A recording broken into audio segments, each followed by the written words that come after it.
আসসালামু আলাইকুম সুপ্রিয় দর্শকবৃন্দ, হ্যাপি নিউ ইয়ার এভরিওয়ান।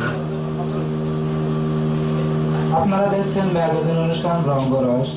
অনুষ্ঠানের বাকি অংশ দেখবেন খবর প্রচারিত হওয়ার পর। বর্তমান দুবাই পরিস্থিতির উপর ভিত্তি করে ও দুবাই বাঙালিদের জীবনের কি অবস্থা এ বিষয় নিয়ে আমি খবর পড়ছি মোহাম্মদ ফজলুর রহমান।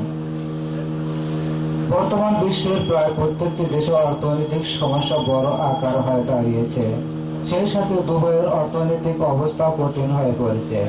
বাংলাদেশের যে সমস্ত যুবকরা ছাত্র জীবনে কলমের পরিবর্তে হাতে তুলে নিয়েছে কর্মজীবনের হাতিয়ার, আবার অনেকে বেকারত্বের হতাশায় ভুগছে। তারা মনে করে বিদেশ মানে স্বর্গের সুখ, আর তাই সবাই বিদেশ আসার জন্য ব্যস্ত হয়ে পড়ে। কিন্তু তা নয়, বিদেশ মানেই কষ্টের জীবন। বিদেশ না আসা পর্যন্ত কেউ বুঝতে পারবে না বিদেশের জ্বালা যন্ত্রণাময় কত ভয়ঙ্কর। তারপরেও মানুষের জীবন থেমে থাকে না, কারণ বাঁচার জন্য তাকে কর্মের সন্ধান করতেই হবে।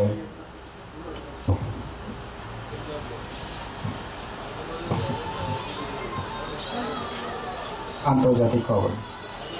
ইউএস এর নিজস্ব সাংবাদিক জানান, গতকাল যুক্তরাষ্ট্রের প্রেসিডেন্ট বারাক ওবামা দুবাই ভ্রমণের উদ্দেশ্যে একটি যাত্রীবাহী সামুদ্রিক জাহাজে রওনা হন এবং জাহাজটি দুবাইয়ের কাছাকাছি এসে আরব সাগরের একটি চিংড়ি মাছের সাথে টক্কর লেগে জাহাজটি ক্ষত বিক্ষত হয়ে যায়। এতে নিহত হয় 90,000 লোক এবং আহত হয় 45,000 লোক। আহতদেরকে আফ্রিকার জঙ্গলে দাফন করানো হয় এবং নিহতদেরকে ফ্রান্সের প্যারালাইসিস হাসপাতাল মেডিকেল ভর্তি করে দেওয়া হয়।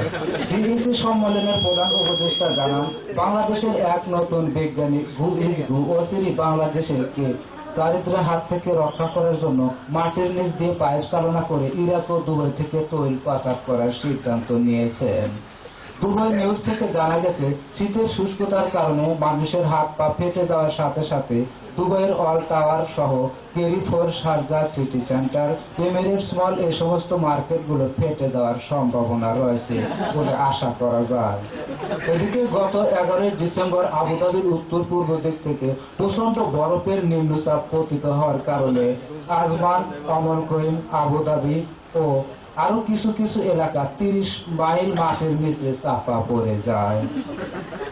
ন্যাশনাল নিউজ থেকে জানা গেছে, মালদ্বীপ থেকে 3টি ডেঙ্গু মশা লঞ্চে চড়ে চাঁদ ও মঙ্গল গ্রহে অভিযান করেন এবং সেখান থেকে তারা ম্যালেরিয়া, টাইফয়েড ও জলাতঙ্ক রোগ সহ 27,000 মেট্রিক টন রোগ জীবাণু নিয়ে পৃথিবীতে অবতরণ করেন বলে জানা গিয়েছে। নিখোঁজ সংবাদ। বাংলাদেশের কুমিল্লার সাংবাদিক জানান, বরিশাল বিভাগের কিছু কিছু লোক দুবাইয়ের বহির্ভাবে এসে হারিয়ে গিয়েছে। বিভিন্ন রকমের চেষ্টা ও তল্লাশি করে জানা যায়, মূর্খ ও অশিক্ষিতর কারণে এরা রাস্তা হারিয়ে ফেলে। সিএসের নির্বাহী কর্মকর্তা শাহাবুদ্দিন এদেরকে ধরে এনে শারজা সেন্টিমেন্টাল স্কুলে ভর্তি করে দেন এবং তিনি আরো ঘোষণা করেন, এরা শিক্ষিত হলে এবং চোখ মুখ ফুটলে এদেরকে আবার দেশে পাঠিয়ে দেওয়া হবে বলে প্রকাশ করা হয়েছে। আবহাওয়া। আগামীকাল আবহাওয়ার পূর্ব আভাসে বলা হয়েছে, আজ রাত 1টার দিকে বজ্র বৃষ্টি সহ প্রচন্ড ঝড়ো হাওয়া বয়ে যেতে পারে।